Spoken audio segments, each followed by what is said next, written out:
Did you not hear me? Linda's heels clicked toward me like gunshots. I said, get out. This isn't a shelter. We don't take in stray charity cases. Laughter, not loud, worse, contained. The kind people tuck behind manicured hands so they can pretend they aren't cruel while enjoying every second of it. The orchestra hesitated mid-note, boughs hovering like frightened birds. Even the priest looked away. I sat frozen in the third pew, my beige satin clutch resting in my lap like a shield made of tissue. My knees brushed polished oak. The scent of lemon polish curled into my lungs, sweet at first, then bitter as humiliation. I willed my body to rise, to walk out with dignity, but disgrace is heavier than gravity. My clutch slipped. It landed on the marble floor with a soft, expensive thud, spilling its contents like a confession, a folded tissue, a lipstick case, and an ivory place card with my name. I bent to pick it up, pretending my trembling fingers were only clumsy. That's when I saw it. A faint gray line printed across the back, too neat to be an accident.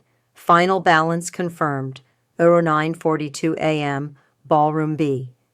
It looked harmless, a misprint, maybe a decorator's code, but even then, that timestamp tugged at me, like a fuse already burning toward its explosion. When I straightened, Daniel was standing by the altar. My son looked older than 32, his jaw set tight, his gray suit cut clean, but his eyes refusing to meet mine. Beside him, Celia Archer's veil trembled over her bouquet like it had caught a breath no one wanted to release. Pastor Reed fumbled with his notes.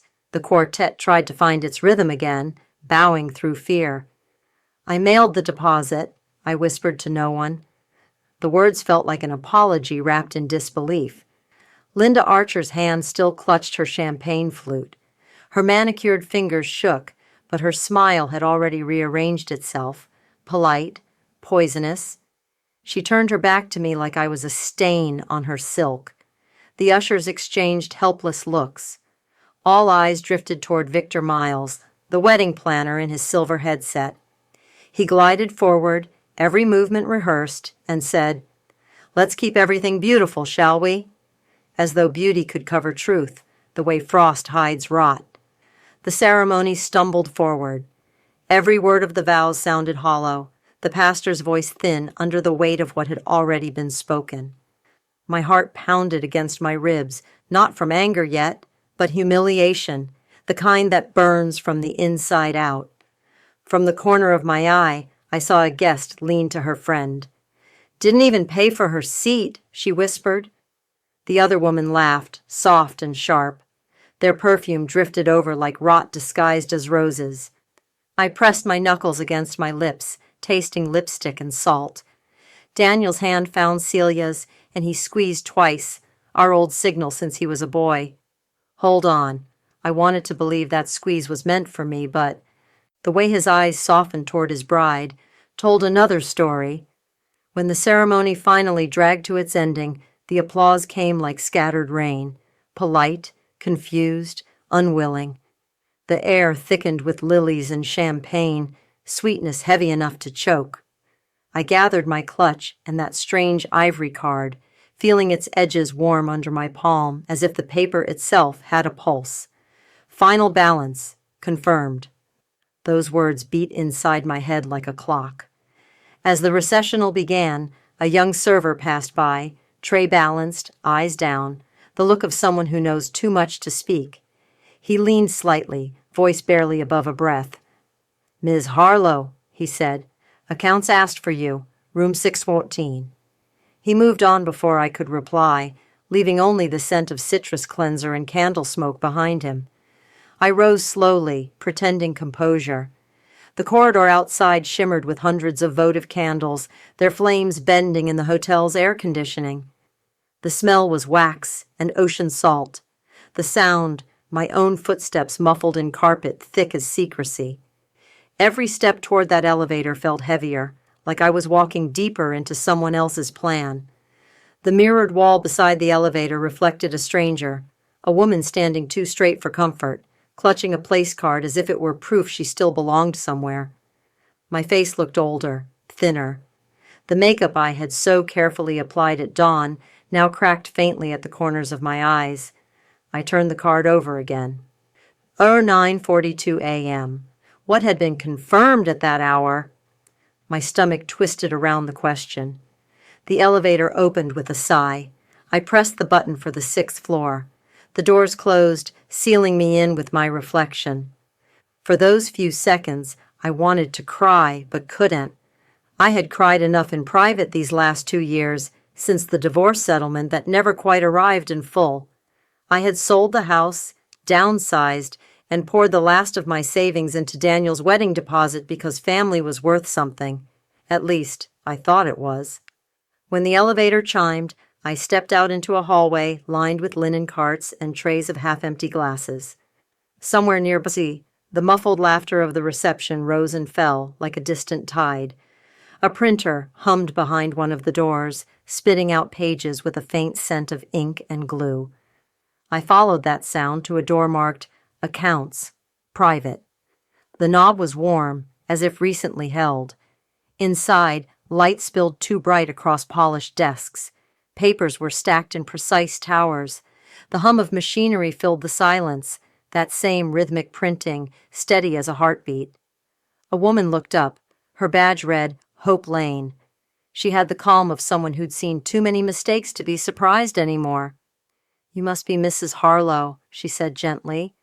Her voice carried that blend of apology and duty that only people in offices know. I nodded, setting the ivory card on the counter. The hotel's embossed crest caught the EI. Light, gold, sharp, official. Hope's eyes flicked to it, then back to mine. She reached for a thin folder from the top of the stack, her hand careful, deliberate. "It's all here," she said quietly. "The payments, the switch, the timestamp, 09:42 a.m. A wave of dizziness rolled through me. "Switch?" I managed to say. Hope hesitated, like she was choosing how much truth I could handle in one breath. "I shouldn't show you, she murmured, "but I think you already know something isn't right." The printer behind her gave a soft mechanical sigh, spitting out another sheet. The sound felt like time itself keeping record. I sat down in the nearest chair. The leather was cold under my palms. "Just tell me," I whispered. "Who changed it?" Hope looked at me for a long moment before sliding the folder closer. "You'll want to see for yourself," she said. Her tone wasn't cruel. It was the tone of someone offering a lifeline that might also be a knife. Inside the folder were copies of invoices, each stamped, dated, and initialed. My name appeared at the top of the original contract, Harlow Legacy Education Fund, deposit received. But beneath that line was another entry, same fund name, same amount, but marked transfer to wedding reserve number 0421 at 09:42 a.m. A digital signature followed, E. Harlow, joint approval. My chest tightened. I hadn't approved anything. My initials didn't curve that way. The loop on the G was wrong, the line too heavy. Hope watched my face carefully. "That approval came through the hotel's client portal," she explained. "Someone logged in from a device registered under your email, but the IP matched an Archer family account. I shouldn't even have access to that detail." I stared at the lines until the letters blurred. "Who from the Archers?" Hope's lips pressed together. "The record shows the contact name as GH with an alternate email." She paused, turning her tablet toward me. The email field expanded. Linda, ArcherRoseLakeGroup.com. For a moment, the room lost sound. The hum of the printer vanished. Even the lights seemed to be still. Linda? Of course, Linda. She had always found a way to make generosity look like pity. I whispered, "She moved my fund." Hope nodded once. It appears the balance was reallocated to cover the final wedding invoice at 9:42 that morning. My throat went dry. All I could see was the image of Linda Archer raising that champagne glass in the ceremony, shouting "Parasite," knowing full well the flowers, the band, even the linens had been paid for with my savings. A hollow laugh escaped me, brittle as paper. She used my name to fund her daughter's wedding, then called me a parasite for it. Hope's gaze softened. Mrs. Harlow, I'm sorry. I can print you the ledger copy if you'd like proof. Proof? I repeated. The word tasted strange. Proof of what? That I was stupid? Or that she was clever? Neither of us spoke. The printer began again, steady and merciless. Outside, the faint sound of music drifted up through the vents, the quartet downstairs pretending nothing had happened. I gathered the ivory card and the printed invoices into my clutch. My hands shook, but not from fear anymore. It was something sharper, clarity maybe. Thank you, Ms. Lane, I said. Hope inclined her head. If you need a witness, I can confirm the transaction time. A witness? That word anchored itself somewhere deep in me. I nodded, then turned toward the door. As I left, Hope called softly after me. Mrs. Harlow, sometimes the truth doesn't fix what's broken, but it stops others from pretending it isn't. The hallway felt colder now.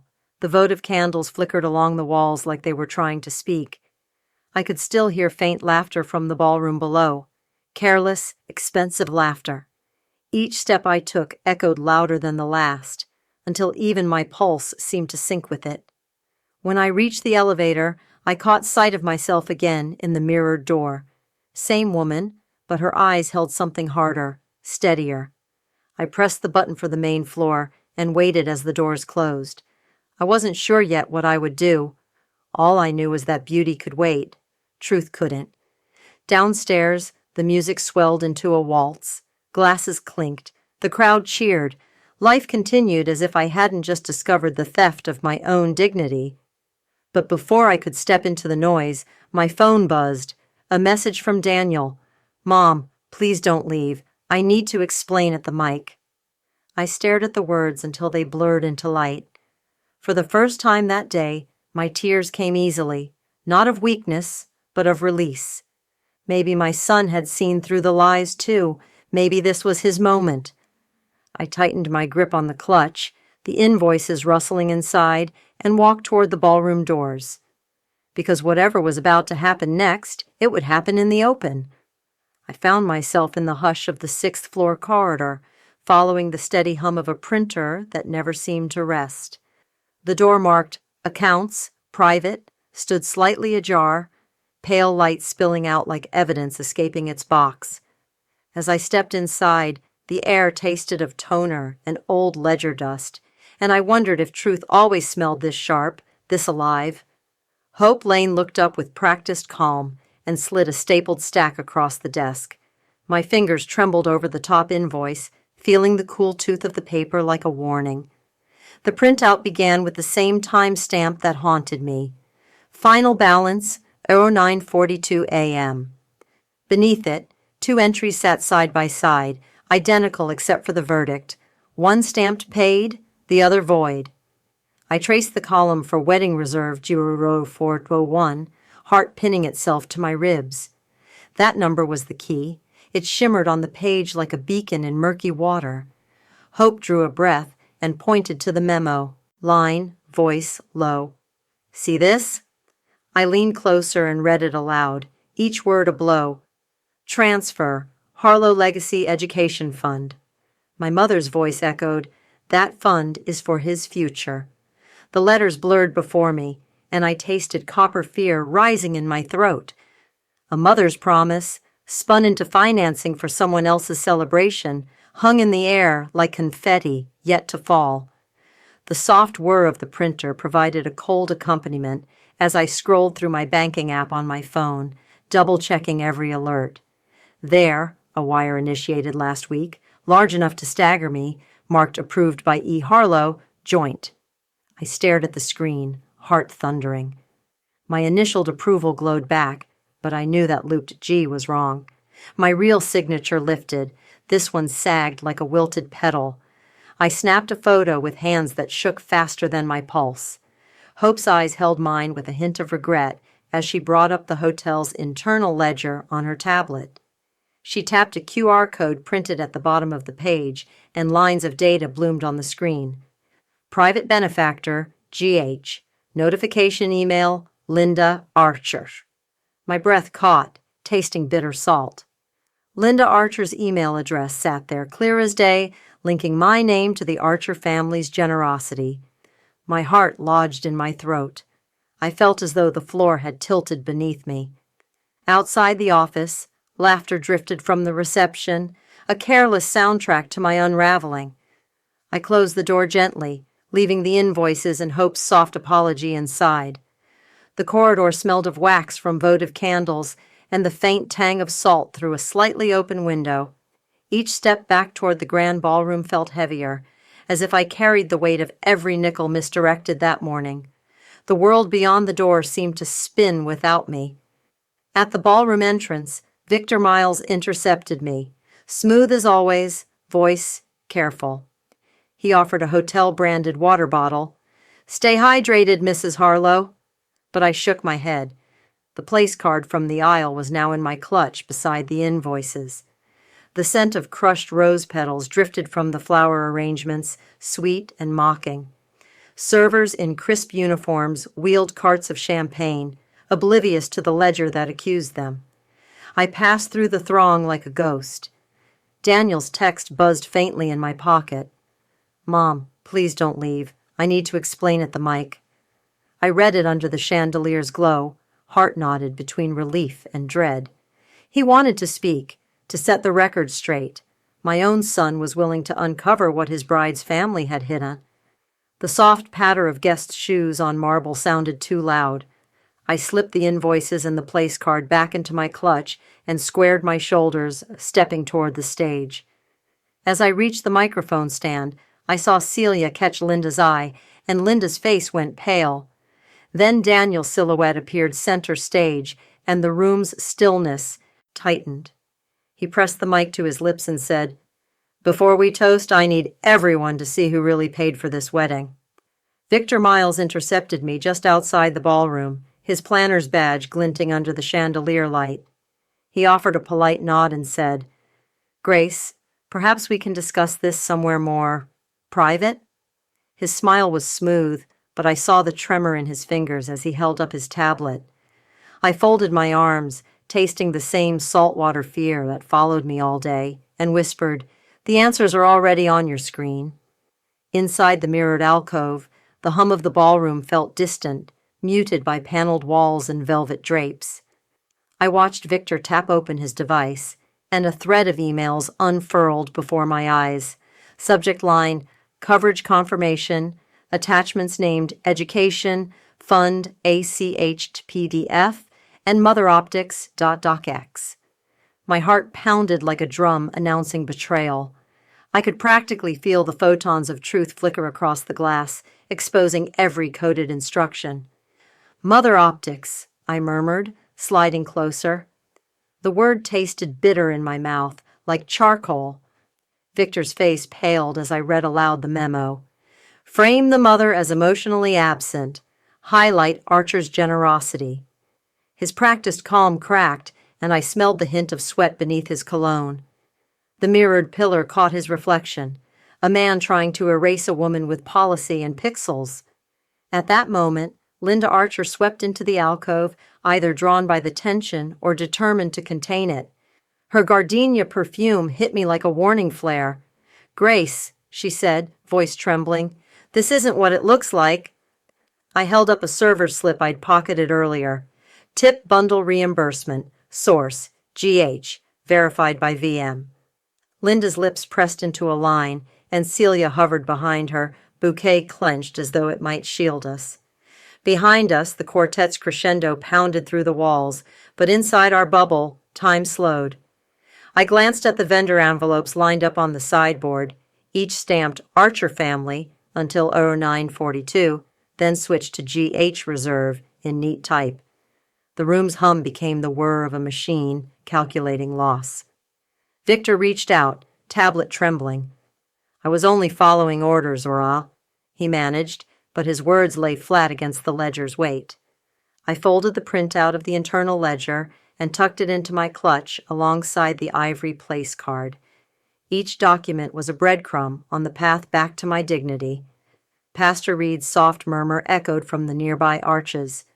Truth must run its course. I looked around, servers pretending not to listen, guests leaning in as if they sensed the shift. The ballroom had become a courtroom of whispers. Daniel appeared at the alcove's edge, concern lining his face. He took my hand without asking, his grip grounding me. Are you okay? He asked quietly. I met his eyes and nodded, the ledger's pulse still echoing in my veins. Celia joined us, pressing her other hand over Linda's, all three of us linked by a moment of unguarded truth. Victor exhaled, surrendering in his posture. I'll step aside, he said, voice small. Everything you need is there. He backed away into the shadows. The mirrored walls reflected our trio, a mother, son, and daughter-in-law united by revelation. I felt the ballroom's energy shift, the celebration poised on the brink of reckoning. Daniel squeezed my hand and said, Let's take this to the mic. It's time everyone heard what Neuro 942 really means. The ballroom lights dimmed as Daniel stepped to the mic, and the hush that followed felt heavier than the crystal chandeliers overhead. I held my breath, tasting lemon polish on my tongue, while the scent of champagne and roses swirled around us like a gentle storm. Daniel's voice came steady. My mother paid for this wedding. She always has. A single gasp fluttered through the crowd, petals of surprise drifting in the hush. Linda Archer's practiced smile faltered. Her gardenia perfume caught sharp at my nose, no longer comforting. Celia's hand found mine beneath the table, fingers trembling as she whispered, Mom? But I heard every word in my son's admission, a confession that both stung and freed me. Lanterns of overhead light flickered like silent witnesses to his truth. Behind Daniel, the projector bloomed to life, and a sequence of screenshots unfurled across the white screen. Wire confirmations from the Harlow Legacy Education Fund, timestamps at 09:42 a.m., and the crucial switch in payer fields. Each slide lay bare the ledger's betrayal, numbers turned against the woman they were meant to support. The room's hum died, replaced by the soft click of a mouse and the echo of heavy realization. Then Daniel pressed Exhibit D, and the lights in the room brightened to full. The slide showed the vendor tip reimbursement entries from Linda Archer, clarifying how tip bundles were funneled through my fund. Linda's eyes widened, tears pooling as she realized the depth of her own mistake. A fragile silence stretched, broken only by my own heartbeat, loud in my chest like a gavel. Victor Miles rose, face pale, voice strained. Errors happen on event days. True intentions can get lost in the details. But his words felt empty, hollow as an echo in an empty cathedral. I reached into my clutch and pulled out the ivory place card, its 0942 crest gleaming back. I laid it on the podium, each letter a testament to the moment. Truth reclaimed its place. Pastor Reed came forward then, his presence calm like sunrise. He offered no salvation, only permission. Let the truth finish its work tonight. He stepped back, and in that beat of silence, I found my voice. Love, I said softly, is not measured by who pays the bill, but by who stands when the cost is revealed. The room exhaled, petals of forgiveness and consequence drifting together. As the projector clicked off, Daniel turned to the vendors lined up at the doors, caterers, florists, musicians, and said, Please check your remittances. You might find that the Harlow Fund paid you first, and the Archer reimbursements are now pending review. The crowd stirred, anticipation humming like the first note of a new song. Hope Lane stepped to the mic, her expression a blend of resolve and relief, and announced, Per policy, forged consent is a legal matter. We're documenting now. The fan above the dance floor whirred a low warning. Hot projector lenses hissed as they cooled, and a salty draft drifted in through the balcony doors, carrying the faint echo of the nearby ocean. I felt the air shift around me, charged by unfolding truth. Every eye in the room turned inward, as if waiting for the scales of justice to tip. Servers moved quietly among the guests, offering tip envelopes stamped with the Archer crest, but when they opened, the stubs read, "Paid by GH Reserve 0421. Heads lifted in collective recognition. Murmurs hardened into a ripple of certainty that washed the ballroom in electric tension.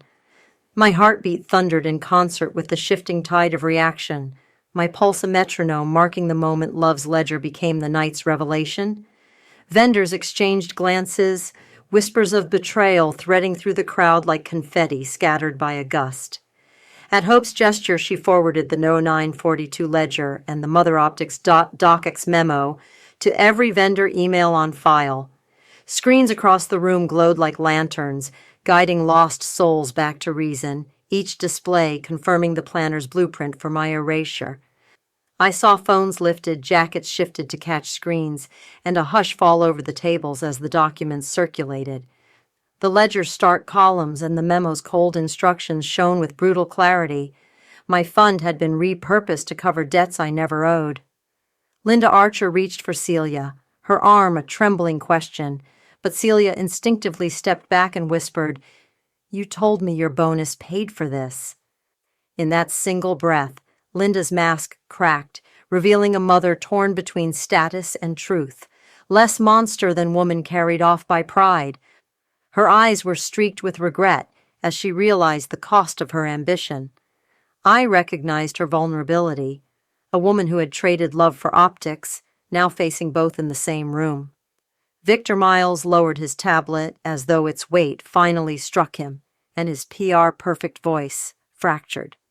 "I was only trying to manage expectations," he stammered, the words falling limp on the marble floor. He shifted from foot to foot, realizing the polished script of crisis control could not paper over documented deceit. The ledger and memo in circulation had elevated an ordinary event into a public reckoning far beyond his design. Daniel stepped forward then, voice calm and firm, and said, "I moved Mom's fund because I thought love meant letting the Archers save face. I never meant to erase her." A hush followed, as though the room suspended itself on his grace note. Aunt Martha squeezed my hand, her silent solidarity anchoring me, and Pastor Reed bowed his head in wordless benediction. In that moment, humiliation loosened its claws, dignity reclaimed its space. Daniel turned to the vendors and announced that he had personally restored the full balance from his own savings and canceled all pending Archer reimbursements. At each station, printed vendor schedules lay waiting, signed by his steady hand. The crowd exhaled as relief bloomed like wildflowers after a storm, the hum of confusion replaced by nods of respect. I felt the room right itself, the scales finally balanced by a son's restitution. A floor manager whispered into Hope's ear, "Press is outside. Someone sent them the ledger." I sensed the next wave building, the wider world preparing to witness our truth. The ballroom lights brightened, but I stood calm at the center, heart steady with reclaimed pride. The night had been cut with real thorns, but from those thorns had grown the paper flowers of justice. As the chandeliers brightened for the final set, I raised my glass and thought, if love can be measured in ledgers, then let truth be the weight that holds us all. Hope Lane ushered me into a quiet side office, closing the door against the ballroom's fading music. She laid out printed chain of authorization forms across the small table like playing cards in a high-stakes game, each stamped with times and initials that felt like evidence of my erasure. The stale scent of coffee hung in the air, mingling with the faint hum of the copier light, blinking tired green. My fingers trembled as I touched the top sheet, bracing for truth's sharp edge. I read the first line and felt my pulse spike. Victor Miles e-signed change of payer from Archer family to GH Reserve, 0942 a.m. Hope tapped the next form. Linda Archer email approving optics strategy, 0944 a.m. The cold chrome armrest of the chair bit into my hip as I absorbed the choreography of betrayal. 2 minutes that redefined loyalty. My phone buzzed in my purse. I pulled it out and dialed my bank's fraud hotline with shaking hands. On the speaker, a digital voice confirmed a fraud flag on the wire. The signature curve mismatched on the authorization. My G dipped instead of lifting. A mother's signature was forged to rewrite her daughter's wedding. I closed my eyes against the copier's tired green light and whispered, "They tried to sign me out of my own life." Daniel appeared in the doorway, concern etched on his face beneath the ballroom glow.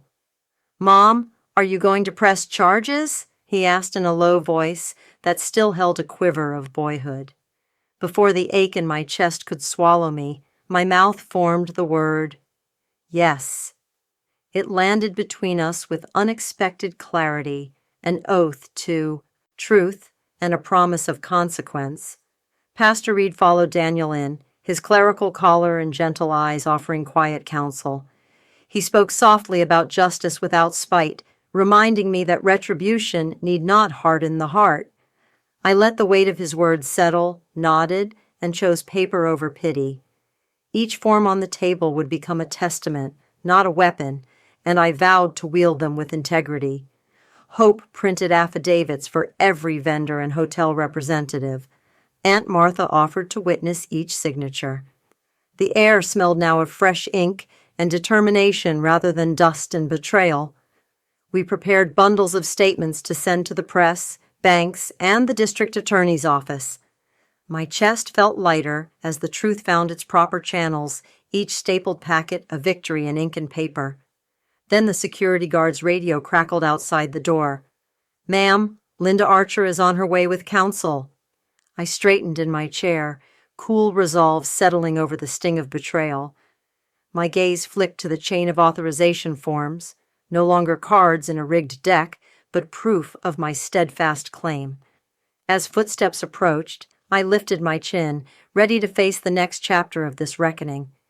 The office door clicked open, and two sharp suits stepped in behind Linda, eyes on the forms in front of me, their arguments already rehearsed. Linda Archer stepped into the side office with the stiff grace of a soldier on parade, her shoulders squared and her heels clicking against the tile. The tang of alcohol hand gel stung my nose, mixing with the quiet tick of a wall clock that measured each second of her resolve. Victor Miles hovered half a step behind her, his usual poise drained of color, as if he were a ghost recalling his own misdeeds. I sank into the chair, the rough linen napkin in my palm, a small comfort against the tension twisting the room. Linda drew a measured breath and offered a brittle smile. "We'll reimburse every penny tomorrow," she promised, voice taut as a corsage ribbon, "provided you pull the accusations and leave us with some dignity." Her words floated between us like glass, beautiful until it shatters. I laid the forged consent next to the printed ledger showing the 0942 switch and looked her straight in the eye, saying, "Truth before truce." Victor's shoulders slumped, and he cleared his throat so softly I nearly missed it. In a small, fractured voice, he admitted, "I wrote Mother Optics to reduce drama, not to steal. I never intended to hurt anyone." His confession felt more like a prayer whispered in empty halls, admission of weakness, not malice, though the harm remained. The lawyer at Linda's side leaned forward, arguing for family understanding, but Hope Lane cut him off gently, stating in a firm tone, "This is billing fraud." Daniel stepped forward then, his presence quiet yet unwavering, and took Linda's hand. His voice trembled only slightly as he said, "Mom, I love you, but you can't buy my mother's absence." Celia stood behind him, shoulders shaking, tears tracing silent paths down her cheeks. In that heavy stillness, we agreed to reconvene after our statements were filed, and security moved Victor aside to image his planner device. Aunt Martha closed the door behind the lawyer's departure, her hand warm on my shoulder. Pastor Reed stood nearby, offering a nod of solidarity that felt like prayer in a storm. The copier's light blinked itself into sleep, and the stale coffee on the desk had gone cold. Outside, the soft murmur of the remaining guests drifted through the walls, unaware that the core of the celebration had shifted without returning. I checked my phone and saw a new notification. Accounts note, additional payer change logged at 4:11 p.m. My chest tightened as I realized someone was still moving money in the shadows.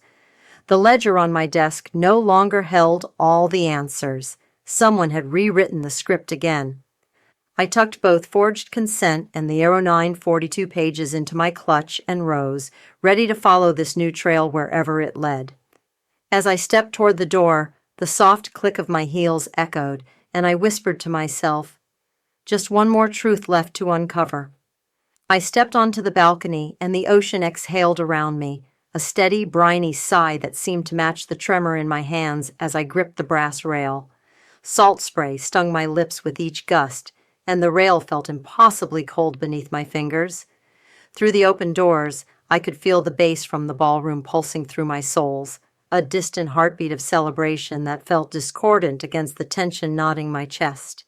Above me, the night sky was impossibly dark, the stars hidden behind clouds that glowed faintly from the hotel's floodlights. I closed my eyes and tried to steady my breath, telling myself that clarity always arrives with the tide. My phone buzzed in my pocket, and I drew it out to read the bank's text, an attempted reverse wire, initiated from Victor's tablet, but authenticated by a Planner Master PIN registered to Linda Archer. The revelation made my pulse jolt. Someone had tried to cover the tracks of the 0942 switch before we could file affidavits.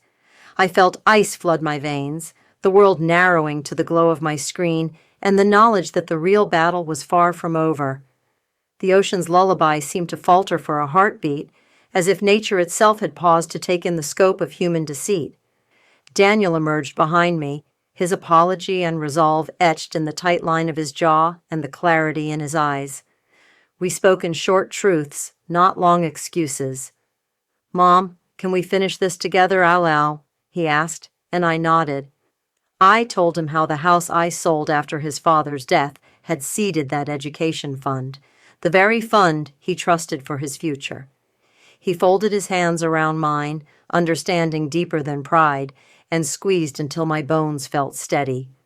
Celia joined us on the corner of the eaved balcony, her voice quiet, as she admitted that she had known her mother struggled with image ever since the Archer foreclosure years back. Hearing her reveal Linda's vulnerability made the betrayal more human, the motivations less monstrous. We agreed to return to the reception, finish the night with as much dignity as we could muster, and face the morning with paper in hand, affidavits, ledgers, and truths laid bare. Pastor Reed's text arrived just as we turned for the door. "Press waiting. Speak once. Clearly. Tell the truth." Hope Lane's voice sounded behind us, firm and urgent. "A judge on emergency duty can review forged consent affidavits tonight." As the ballroom lights pulsed in the distance, I caught Daniel's gaze and whispered, "Then let's make sure the judge hears every word." In the quiet hallway just off the ballroom, vendors formed an orderly queue, each carrying their invoices and tip envelopes like fragile proof. I held the door open and greeted each person by name. "Mr. Patel, thank you for the candles. Ms. Nguyen, your centerpieces were stunning," offering gratitude as though it could heal the day's wounds. Each handshake felt heavier than the last, charged with the weight of what they were about to confirm in ink. The air smelled of warm copier ozone, and I could hear the sharp scratch of clip pens as statements were filled out on crisp paper. A faint chill from the floral cooler brushed my ankles, a reminder of roses wilting in neat rows elsewhere. When the florist handed me her signed sheet, she slipped in a printed email from Linda that read, "If optics require, credit Archer family publicly." My cheeks warmed as I realized the script behind each bloom. Next in line, the DJ approached with a tablet showing an internal memo. "Announce Archer's generosity during toasts." I blinked at the screen, so that was why every cheer cut me twice, once for the party, once for the pretense. I held the tablet, the DJ's expression earnest as he whispered, "I was told how to frame every announcement." The words settled in my chest like unsent letters. The pastry chef's invoice followed, listing GH Reserve as the tip source, annotated with Victor's initials in fine script. Daniel stepped forward and signed his own statement, admitting he'd moved the money without consent, his signature a promise of growth through accountability. Celia signed as a witness, hand trembling but eyes steady, refusing to look away. Aunt Martha gathered every copy into a sturdy blue folder labeled Truth, its edges crisp with intention. Security returned then, urgency in their steps. Planner device imaged, one guard reported. Mother Optics includes a rehearsal note. Stage public shaming if questioned. My breath caught at the evidence of premeditation hidden behind polite smiles and scripted generosity. The door to the reception hall stood open behind us, music ready to resume. But here in this hallway, justice and reconciliation balanced on the spine of a single folder. I closed the truth folder and whispered, "Now the world will see what they never intended to reveal." The county courtroom at midnight felt smaller than I remembered, lit by flickering fluorescents that hummed above rows of empty benches, and a clerk who yawned into her sleeve as we entered. I could taste the dust in the air like old paper pressed in a ledger, and the radiator in the corner hissed its tired complaint. Hope Lane stood at my side, her presence calm as she carried a stack of exhibits neatly bound with rubber bands. The varnished bench under my palms felt tacky, a reminder that every surface in this room had witnessed its share of confessions. We approached the front rail and laid out our case.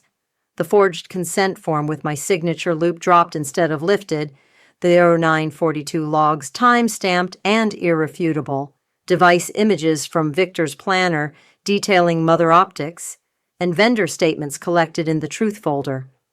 The prosecutor nodded as each document passed over the rail, stacking them with reverence. I watched the judge's eyes flick to each exhibit, the wood grain of his bench reflecting the weight of evidence laid bare.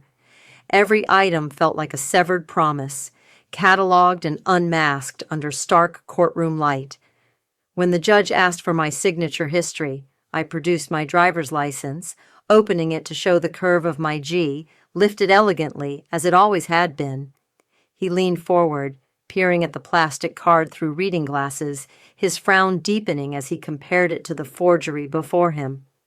Linda's counsel rose to plead misunderstanding and unintentional error on behalf of their clients, his words sliding off the bench's polished surface. But the judge's gaze narrowed on the Mother Optics memo and the rehearsal note demanding public shaming if questioned, a line so damning it filled the silence with its implication. Victor's counsel followed, reading aloud an affidavit in which he admitted switching the payer field to streamline billing, a phrase that sounded voluntary but concealed malice in practice. His lawyer argued that no funds were lost, only reputations manipulated, but the judge's pen hovered over the affidavit's header, reluctant to bless such a loophole as innocence. Daniel took the stand next, voice steady, as he confessed to authorizing the fund transfer, believing that Archer funds would cover the costs as a gesture of in-law solidarity. His testimony revealed the false victory he'd achieved in his own heart, a misguided act of love that nearly erased his mother's stake in her own legacy. The courtroom air tasted of anticipation as the judge tapped his gavel, the sound echoing off high ceilings. He signed an injunction restoring full control of the GH Reserve Fund to me and ordered all devices, ledgers, and statements preserved as evidence for further proceedings. Relief bloomed in my chest like dawn breaking after a long night, and Hope exhaled softly beside me, her hand cradling mine as though it might shatter without support. The judge then adjourned, his final words carrying both command and caution. We reconvene at 9 a.m. to address restitution and public correction orders. As we gathered our documents under the clerk's yawning gaze, the hush in the hallway felt like a held breath, waiting for justice not just to be done, but to be seen by everyone it had wronged. We stepped back into the ballroom, the band paused between sets, and I feel the worn wood of the parquet under my heels, like the pulse of a heartbeat steadying itself. Flashbulb powder hangs in the air, each spark of camera light a reminder that our story is being watched. A cold draft slips through the open service hall door, carrying the tang of late-night dishes and folded napkins. Champagne citrus lingers on my tongue as I inhale, bracing myself for the moment when truth returns home. Pastor Reed raises his hand, and the room drops into silence as if someone pulled a curtain across murmured conversations. Daniel moves forward, shoulders squared, voice firmer than it's ever been. "Thank you all for staying," he begins, eyes sweeping the tables. "Tonight, I have to make something right." Every eye turns to me, and I feel the weight of their gazes, some curious, some compassionate, some still wounded. He nods to Hope, who steps up beside him with a clipboard of corrected ledgers. "Vendor payments will be reissued under Mrs. Harlow's name," she announces, her tone calm and deliberate, making each word land like a coin on marble.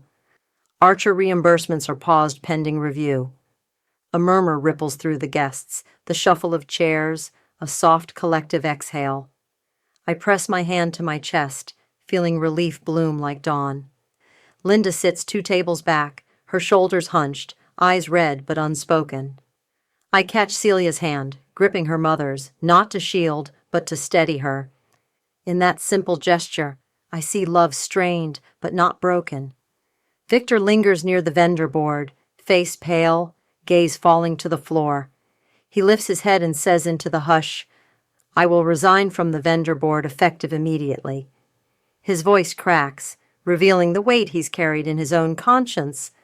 I nod once, an acknowledgement of accountability that tastes as bittersweet as the last sip of champagne. We move through the reception with purpose now, without spectacle, just bowls of pasta, platters of bread, and plates of wedding cake sliced thin so we can taste closure without indulgence. Conversations ripple like small repairs. The florist leans in to share corrected invoice numbers. The DJ swaps a grand gesture playlist for songs people hum as they drift from table to table. Aunt Martha finds me near the dessert station and squeezes my elbow.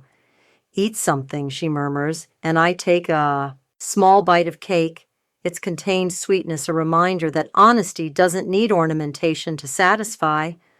One by one, people approach. The head server from earlier, her eyes shining, says, "My mom raised me alone. I saw you standing up for yourself." A cousin of Celia's leans in and whispers, "I'm sorry that happened to you."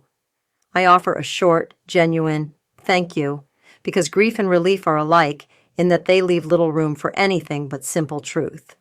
Pastor Reed steps to the mic once more, inviting a toast, not to generosity, but to truth paired with kindness. Glasses clink softly, the sound clean and small, like a promise renewed. As the final notes of the band's set fade, a reporter edges forward, notebook in hand, shoulders hunched with urgency. The room stills again, waiting.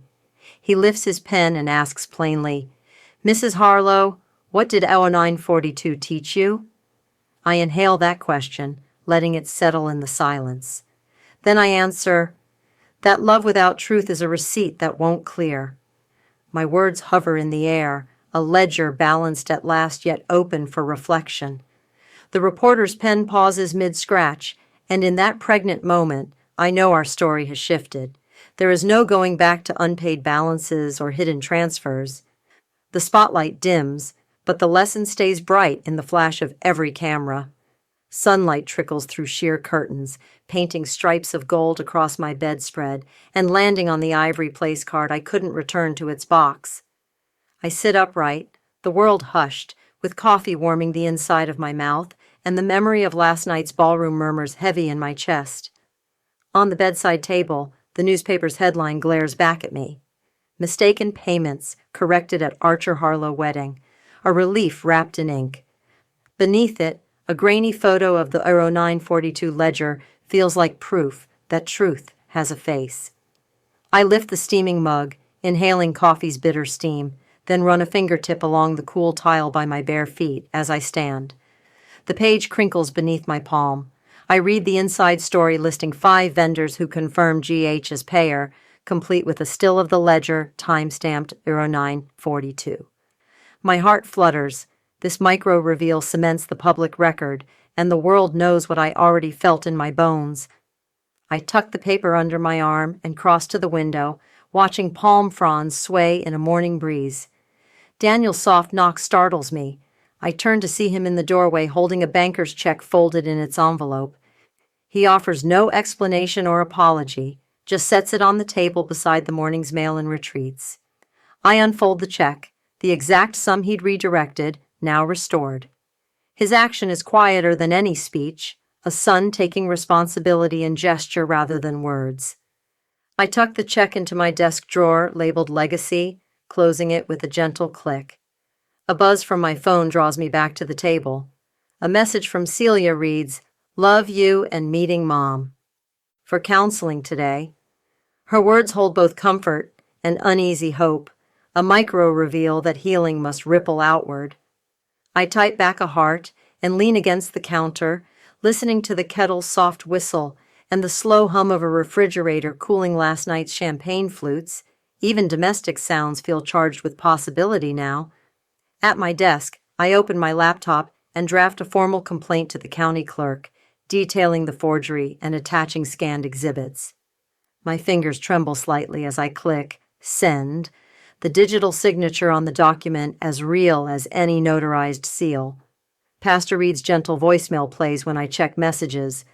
"Justice can be firm without cruelty, dear Grace. Walk in your truth."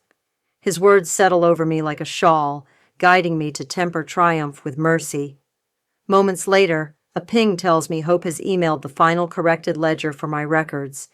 I open the attachment, rows of names, dates, and amounts, each line a testament to righting wrongs. The ledger feels heavier than any ballroom invoice I've ever held. I set the file aside and lean back, mind drifting to the folded envelope tucked under last night's dishes. My pulse quickens as I realize someone has slipped a handwritten note under my door. I stand and walk toward the entryway, every step echoing on the tile, and pause with my hand on the envelope's flap. What words from Linda await me now? Linda's handwriting is neat and careful on thin cream stationery, the slanted loops of her L's precise enough to betray hours of practice. I uncurl the flap and catch a faint whiff of gardenia perfume pressed into the paper, a scent as deliberate as her words. The rustle of the envelope glue draws out in a single soft crack, and I settle into my chair, its joints creaking under the weight of anticipation. My pulse jumps at the first line. I have lived by appearances so long I mistook them for love. Her confession unfolds in tidy paragraphs, each sentence measured like a balance sheet. She admits she pushed Victor to manipulate the invoices. "Do what you must so my daughter won't see me as small." And the admission lands with the quiet force of a dropped pen. I press the note to my cheek, catching the lingering gardenia, and taste the residue of her shame mixed with determination. In her own words, she outlines a plan driven by fear rather than malice, and I feel the first shudder of empathy ripple through me. Beneath her letter, tucked into the fold, I find a crisp cashier's check repaying every tip bundle that circulated under my name.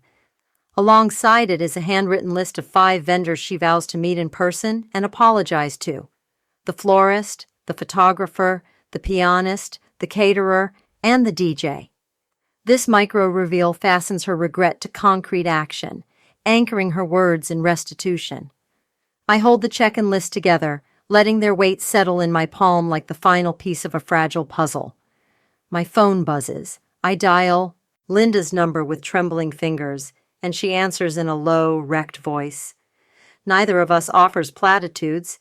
Instead, we share a silence so thick it feels like reconciliation unfolding. Her breath hitches once, a raw, human sound that carries more meaning than any apology. I say simply, "I received your note," and she replies, "Thank you, Grace." Even those 2 words feel like a bridge spanning years of misunderstanding. We agree to meet later today, just the 4 of us, Daniel, Celia, Linda, and me, with no photographers or onlookers. She suggests the hotel's garden lounge at midday, beneath the arbor where the wedding photos never showed the scuff on the marble floor. The thought of a small circle stripped of pretenses fills me with cautious hope. I text Daniel and Celia, "Let's meet quietly, truth only." Their quick acknowledgments read like promises. Aunt Martha joins me for lunch in my sunroom, where the blinds filter light into golden stripes. She says, "Mercy doesn't erase the invoice. It just allows the balance to be settled." I taste the truth of her words as I sip iced tea, watching dust motes drift in the sunbeam. Each mote feels like a thought unspoken, a grievance waiting to be named. Martha reminds me that forgiveness isn't the absence of accountability, it's the space where healing can begin. That night, I lie in bed for the first time without seeing the ballroom lights flicker behind my eyelids. Instead, I drift through quiet darkness, feeling the weight of the cashier's check on my nightstand like a promise kept. I think of Linda pacing hotel corridors like I once did, trying to protect a reputation at the cost of her own dignity. Sleep comes gently, a lullaby of relief and weary peace. In the morning, Hope's text arrives. Board invites you to speak on elder financial boundaries at the hotel's vendor summit.